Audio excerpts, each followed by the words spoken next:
Assalomu alaykum Farg'ona Biogumuz Ekogumuz guruh a'zolari, YouTube kuzatuvchilari. Bugun inshaalloh 1-iyul 25-yil. Xabarlaringiz bor.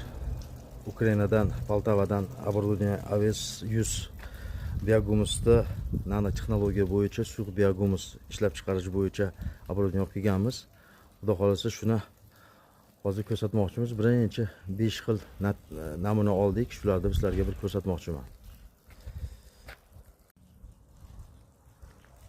Bu şu binomuz, şu оборудованиemiz.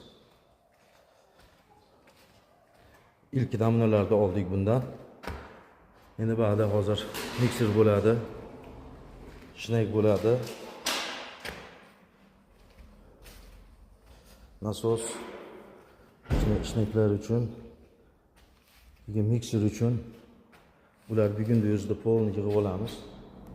İnşallah 5 xil namuna chiqardik. Ya'ni 50 misol 300 gramga qo'shgan edik. 300 gramning hisobida o'sha 150 gram biogumuz, 150 gram suv. Shu quyliqda birinchi variant. Mana.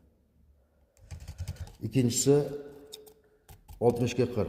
60 suv, 40 biogumuz. Mana.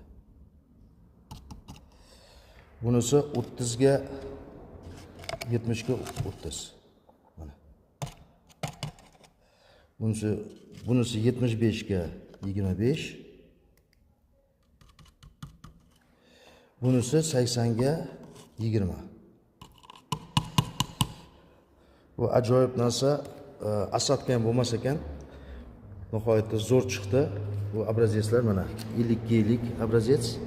Mana 150 gram 150 gram suv nima? Bunisi 60 ga 40, bu 80 ga 120, 200 gramga 100 gram, bu 70 ga 30, 75 ga 25, 80 ga 20.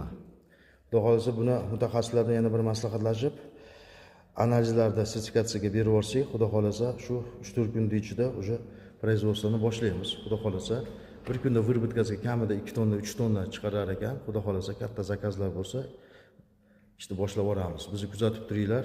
Xudo xolasa qiyinchilik bilan keldi. Yaxshi niyatlar bilan polni kapitalni qilib buni yo'lga solib inshaalloh. Bizni kuzatib turinglar, sog' bo'linglar. Yangilarni kutib qolinglar. Xudo xolasa ilk O'zbekistonda shu vermikompostni, ya'ni biogumuzdan jiddiy biogumuz ishlab chiqarish korxonaga aylanamiz inshaalloh. Sog' bo'linglar, tinch bo'linglar, kuzatib turinglar. Kommentariy bo'lsa, bemalol tortmasdan yozib yuboringlar.